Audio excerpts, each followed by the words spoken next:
Always, sometimes, never.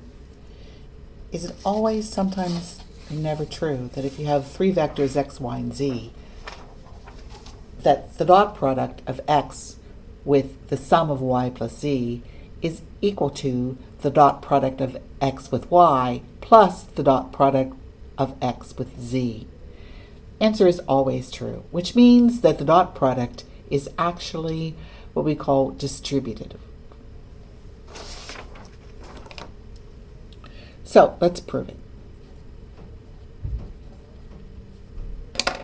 As usual, we'll first let x, y, and z be arbitrary vectors of length n, and we know they must be the same length. If we look at x transpose times y plus z, our first goal will be to add the vectors y and z. And we know we need to do that component-wise, so the first step in our proof will be to write out the components of the two vectors y and z.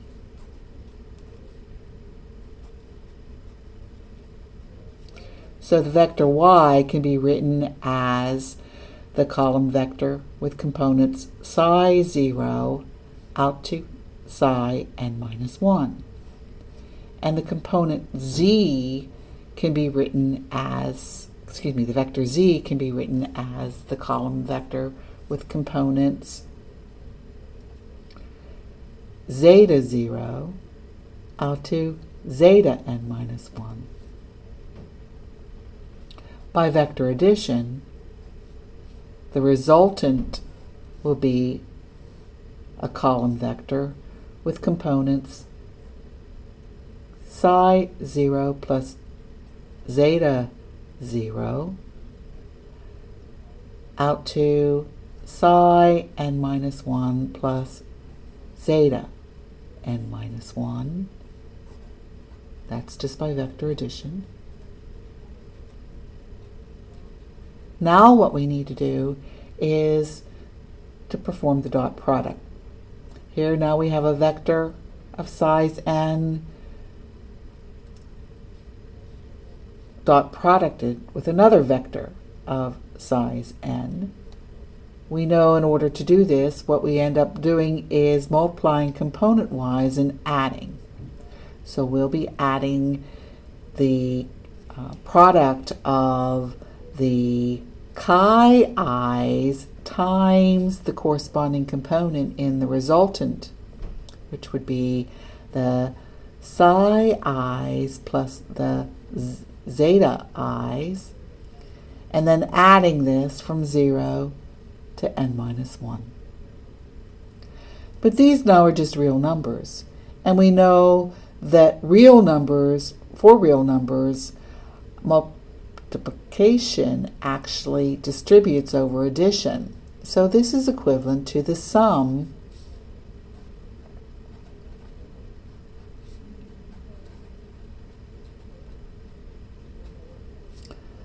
from 0 to n minus 1 of the chi i's times psi i's plus chi i's times zeta i's.